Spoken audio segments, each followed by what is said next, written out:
بنگلہ دیش کے ایک دور دراز گاؤں میں ایک شخص رہتا تھا جس کا نام عابد تھا۔ وہ نہایت ہوشیار، چالاک اور اپنے دماغ کو دوسرے لوگوں کو دھوکہ دینے میں مہارت سے استعمال کرتا تھا۔ عابد کا فخر تھا کہ دنیا میں کوئی اسے چکمہ نہیں دے سکتا۔ اس کی چالاکی کے قصے پورے علاقے میں مشہور تھے اور عابد اپنے ہنر میں بے حد مغرور تھا۔ لیکن اسی خطے میں ایک دوسرے گاؤں میں ایک اور ٹھگ عامر رہتا تھا جو اپنی مکاری میں عابد سے کم نہ تھا۔ عامر بھی اکثر کہا کرتا تھا کہ وہ اب تک لوگوں کو تو دھوکہ دے چکا ہے مگر کوئی اسے دھوکہ نہ دے سکا۔ ایک دن عامر نے عابد کی ٹھگی کے قصے سنے اور فوراً فیصلہ کیا کہ اسے اپنی برتری ثابت کرنی ہوگی۔ عامر نے دل ہی دل میں کہا، دیکھتے ہیں یہ عابد کتنا بڑا ٹھگ ہے۔ عامر عابد کے گاؤں گیا اور عین اس کے گھر کے سامنے ایک مکان میں رہائش اختیار کر لی۔ یہ ایک مکمل اسکیم تھی جس کے تحت عامر نے اپنا کام شروع کیا۔ دوسری طرف عابد کو علم تک نہ تھا کہ اس کا نیا پڑوسی کون ہے۔ عابد نے سوچا، یہ نیا پڑوسی ہے، دیکھتا ہوں اسے کیسے چکر دیا جا سکتا ہے۔ ایک دن عامر گائے کا چارہ ایک بڑی سی بوری میں بھر کر اپنے کندھے پر اٹھائے اپنے گھر کے دروازے تک لایا۔ جب عابد کی نظر اس پر پڑی تو اس کے ذہن میں فوراً سوال آیا، نہ جانے اس بوری میں کون سی قیمتی شے ہوگی۔ وہ سوچتا گیا، مجھے یہ بوری ہر حال میں اپنے ہاتھ لگانی ہے۔ عابد نے اپنے گھر میں ایک اور بوری لی اور اسے بھر دیا، کچرا، گھاس اور بیکار اشیاء سے۔ وہ اس بوری کو اٹھا کر اپنے دروازے پر کھڑا ہو گیا، بالکل عامر کی بوری کا مقابلہ کرنے کے لیے۔ دونوں ایک دوسرے کے سامنے تھے، دونوں اپنی اپنی چالاکیوں کے ساتھ تیار تھے۔ عابد نے عامر سے کہا، بھائی تمہاری بوری میں کیا ہے؟ عامر نے مسکراتے ہوئے جھوٹ کہا، گرم مسالہ۔ جواب میں عامر نے عابد سے بھی وہی سوال کیا۔ عابد نے فوراً جواب دیا، چاول۔ یہاں عامر کو ایک شاندار ترکیب سوجی۔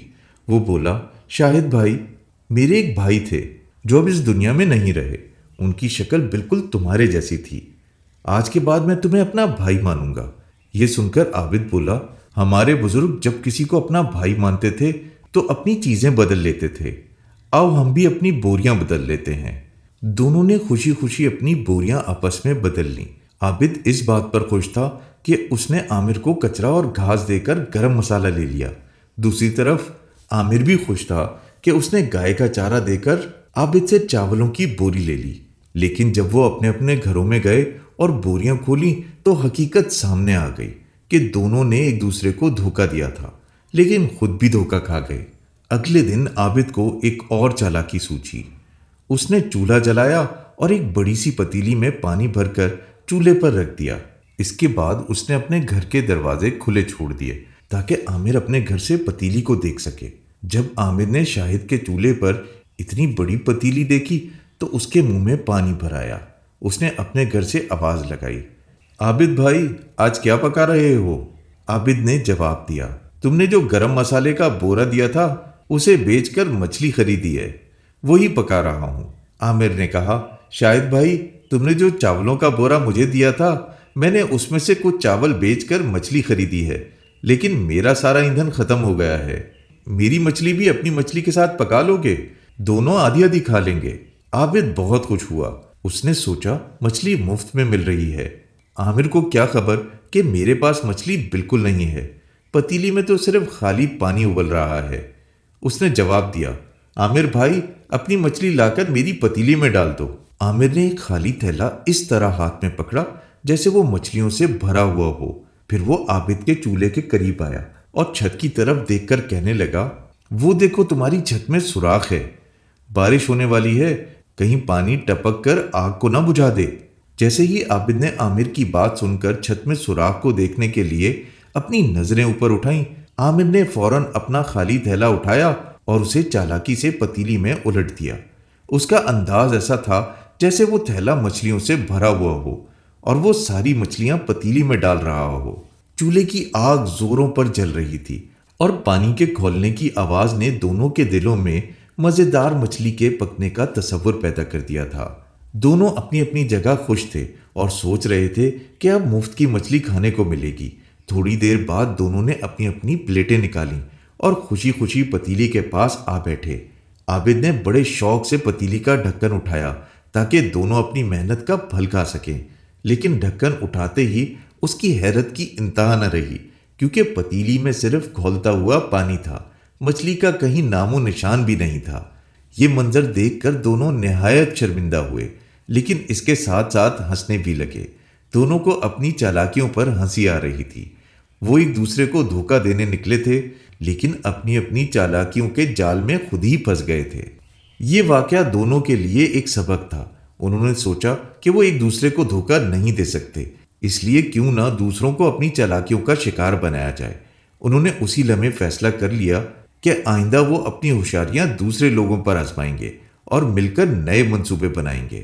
کچھ دنوں بعد انہیں معلوم ہوا کہ قریب کے گاؤں میں ایک امیر آدمی کا انتقال ہو گیا ہے۔ اس کی کوئی اولاد نہیں تھی اور اس کی ساری دولت اس کے پڑوسی ہڑپ کرنا چاہتے تھے۔ یہ خبر سنتے ہی دونوں ٹھگ فوراً اس گاؤں کی طرف روانہ ہو گئے۔ پہلے وہ امیر آدمی کی قبر پر گئے۔ قبر کے سرانے ایک بہت پرانا برگد کا درخت تھا۔ عامر نے وہاں درخت کی پتیوں کی اوٹ میں چھپنے کا منصوبہ بنایا اور اس پر چڑھ کر چھپ گیا۔ عابد دوسری طرف امیر آدمی کے گھر پہنچا اور روتے ہوئے کہنے لگا، ہائے میرے ابا، آپ نے مجھے اکیلا کیوں چھوڑ دیا؟ عابد کے چہرے پر ایک جذباتی تاثر تھا جب اس نے پڑوسیوں کے سامنے اپنے غم کا اظہار کیا تھا۔ وہ زور زور سے رونے لگا اور دلگیر آواز میں بولا، ہائے میرے ابا، آپ نے مجھے اکیلا کیوں چھوڑ دیا؟ اس کی یہ بات سن کر وہاں موجود سبھی لوگ حیرت میں پڑ گئے۔ ایک دوسرے کی طرف دیکھتے ہوئے انہوں نے سوال کیا، ہم نے تو تمہیں کبھی اس امیر آدمی کے گھر آتے جاتے نہیں دیکھا، تم اس کے بیٹے کیسے ہو سکتے ہو؟ ایک بزرگ نے سر ہلا کر کہا، ارے بھائی، اس کی تو کبھی کوئی اولاد ہی نہیں تھی۔ ان کے شک کو دیکھتے ہوئے اپنی بات کو مزید مضبوط کرنے کی کوشش کی۔ وہ بولا، بھائیو، میں آپ سب کے سامنے سچ بول رہا ہوں۔ میں مصیبتوں کا مارا ہوا اس امیر آدمی کا اکلوتا بیٹا ہوں۔ جب میں بہت چھوٹا تھا تو مجھے ڈاکو اٹھا کر لے گئے تھے۔ آج کئی سالوں کے بعد میں ان کے چنگل سے بچ کر آزاد ہو کر آیا ہوں، اور اب مجھے اپنے باپ کی موت کی خبر ملی ہے۔ میرے والد کی ساری دولت پر صرف میرا حق ہے۔ لیکن عابد کی یہ کہانی بھی پڑوسیوں کو مطمئن نہ کر سکی۔ انہوں نے کہا، اگر تم سچ بول رہے ہو تو یہ کیسے ثابت ہوگا؟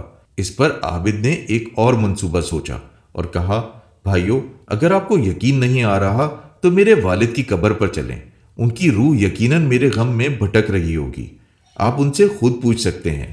پڑوسی شاہد کی بات سن کر الجھن میں تھے، لیکن بالآخر وہ اس کے ساتھ قبر کی طرف روانہ ہو گئے۔ دوسری طرف عامر، جو عابد کی ہر حرکت کا بغور جائزہ لے رہا تھا، پہلے ہی قبر کے قریب برگد کے درخت پر چھپ کر بیٹھ گیا تھا۔ اس نے اپنا منصوبہ تیار کر لیا تھا۔ جب سب لوگ قبر کے قریب پہنچے تو اچانک درخت کی پتیوں کے پیچھے سے ایک آواز آئی۔ یہ عامر کی آواز تھی، جو اس نے بڑی مہارت سے بدل لی تھی۔ وہ بولا، اے لوگو، تم میرے پیارے بیٹے کو کیوں تنگ کر رہے ہو؟ یہ 25 سال بعد ڈاکوؤں کی قید سے آزاد ہو کر آیا ہے۔ میری ساری دولت کا حقدار یہی ہے۔ یہ پراسرار آواز سن کر سبھی لوگ حیرت اور خوف کے مارے خاموش ہو گئے۔ انہوں نے یہی سمجھا کہ یہ واقعی روح کی آواز ہے۔ پڑوسیوں نے اب بحث کرنا چھوڑ دیا اور فوراً امیر آدمی کا سونا، چاندی اور دیگر زیورات لا کر عابد کے حوالے کر دیے۔ اتنی دولت پا کر عابد کے دل میں بے ایمانی پیدا ہو گئی۔ اس نے سوچا، رات سے پہلے تو عامر درخت سے نیچے نہیں اترے گا، کیوں نہ میں اس دولت کو لے کر بھاگ جاؤں اور اکیلا ہی اس کا مالک بن جاؤں۔ عابد نے فوراً تمام بورے بیل گاڑی پر لادے اور وہاں سے چل دیا۔ جب وہ برگد کے درخت سے کچھ دور ایک پگڈنڈی سے گزر رہا تھا تو عامر نے اسے دیکھ لیا۔ وہ فوراً اس کا منصوبہ سمجھ گیا۔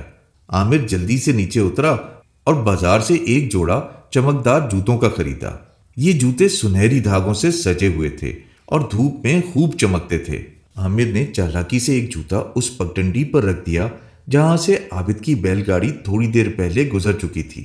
پھر وہ جھاڑیوں میں چھپتے چھپاتے بیل گاڑی سے آگے پہنچ گیا اور دوسرا جوتا اس راستے پر رکھ دیا جہاں سے بیل گاڑی ابھی گزرنے والی تھی۔ عابد اپنی لالچ میں دولت کے بوجھ سمیت بیل گاڑی ہانک کر بھاگنے میں مصروف تھا، لیکن اسے یہ احساس نہیں تھا کہ عامر اس پر نظر رکھے ہوئے ہے۔ جب عابد اس راستے سے گزرا جہاں عامر نے چمکدار جوتا رکھا تھا تو اس کی نظر فوراً جوتے پر پڑی۔ جوتے کی چمک نے عابد کو حیرت میں ڈال دیا۔ وہ سوچنے لگا، یہ تو کسی بادشاہ کا جوتا معلوم ہوتا ہے، یہ میری قسمت بدل سکتا ہے۔ عابد فوراً بیل گاڑی سے اترا اور وہ جوتا اٹھا لیا۔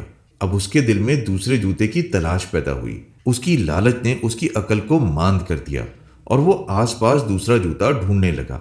جب اسے دوسرا جوتا نہ ملا تو اس نے بیلوں کو درخت کے ساتھ باندھ دیا اور خود جوتے کی تلاش میں نکل گیا۔ عامر جو اس تمام واقعے کو اپنی چھپنے کی جگہ سے دیکھ رہا تھا، فوراً اپنی جگہ سے نکلا، بیل گاڑی پر چڑھا اور ساری دولت لے کر اپنے گھر کی طرف روانہ ہو گیا۔ دوسری طرف عابد کافی دیر بعد اس جگہ پہنچا جہاں دوسرا جوتا پڑا ہوا تھا۔ وہ خوش ہو کر جوتا اٹھانے لگا، لیکن جب وہ واپس اپنی بیل گاڑی کے پاس پہنچا تو بیل گاڑی اور دولت دونوں غائب ہو چکے تھے۔ عابد حیرت اور غصے میں بھر گیا۔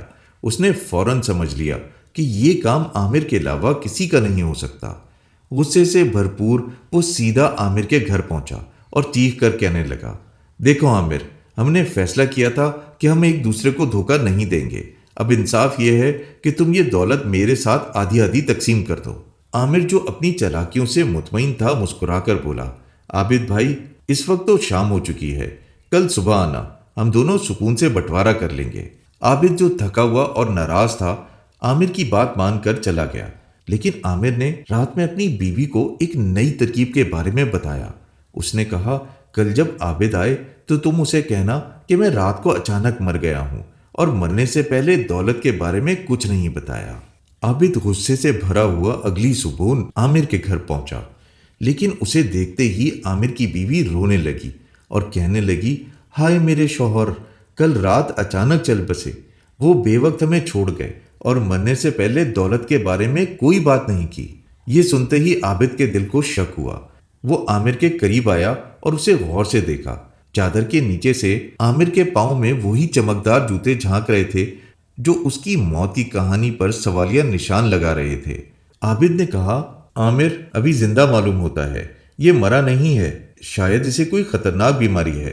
میں اسے بڑے حکیم کے پاس لے کر جاؤں گا جو دوسرے گاؤں میں رہتے ہیں، وہ اسے ضرور بچا لے گا۔ عامر کی بیوی نے اسے روکنے کی بھرپور کوشش کی، مگر عابد نے ایک نہ سنی۔ وہ عامر کو کندھے پر اٹھا کر لے چلا اور عامر اپنی چالاکی کے باوجود خاموش رہا، ایسا ظاہر کرتے ہوئے کہ وہ واقعی مر چکا ہے۔ راستے میں ایک گھنا جنگل آیا۔ رات ہو چکی تھی اور تھکن سے چور عابد نے فیصلہ کیا کہ وہ تھوڑا آرام کرے گا۔ اس نے عامر کو ایک درخت کے ساتھ باندھ دیا تاکہ وہ کہیں بھاگ نہ جائے اور خود درخت پر چڑھ کر سو گیا۔ آدھی رات کے وقت جب ڈاکوؤں کا ایک گروہ وہاں سے گزرا جو ابھی ابھی کسی جگہ سے لوٹ مار کر کے کافی سارا مال جمع کر کے آ رہے تھے، ان کی نظر عامر پر پڑی جو درخت کے ساتھ بندھا ہوا تھا۔ اس کے پاؤں میں چمکدار جوتے دیکھ کر ان کے سردار نے کہا، یہ ضرور کوئی امیر آدمی ہے جسے کسی نے یہاں چھوڑ دیا ہے۔ ڈاکوؤں کا سردار جیسے ہی عامر کے جوتے اتارنے کے لیے آگے بڑھا، عامر سے یہ برداشت نہ ہو سکا اور وہ زور زور سے چیخنے لگا، میں زندہ ہوں، میں زندہ ہوں، مجھے بچاؤ۔ عامر کی چیخو پکار نے ڈاکوؤں کو چونکا دیا۔ وہ گھبرا گئے۔ اس شور سے عابد بھی نیند سے جاگ گیا۔ گھبراہٹ میں اس نے درخت سے چھلانگ لگا دی اور سیدھا ڈاکوؤں پر جا گرا۔ اس اچانک حملے سے ڈاکو اتنے خوفزدہ ہوئے کہ وہ اپنی لوٹی ہوئی ساری دولت وہیں چھوڑ کر بھاگ کھڑے ہوئے۔ عابد اور عامر نے ڈاکوؤں کی چھوڑی ہوئی دولت اکٹھی کی اور خوشی خوشی اپنے گھر واپس آ گئے۔ ڈاکوؤں کی چھوڑی ہوئی دولت اور امیر آدمی کی دولت دونوں انہوں نے غربا میں تقسیم کر دی۔ اس کے بعد دونوں نے محنت سے اپنی روزی کمانے کا فیصلہ کیا۔ انہوں نے دوسروں کو دھوکہ دینے سے توبہ کر لی اور عہد کیا کہ وہ آئندہ کسی کو دھوکہ نہیں دیں گے۔ یہ کہانی ایک شاندار اختتام پر پہنچی جہاں عابد اور عامر کو ایک اہم سبق ملتا ہے، ایمانداری اور دوسروں کی مدد کرنے کا۔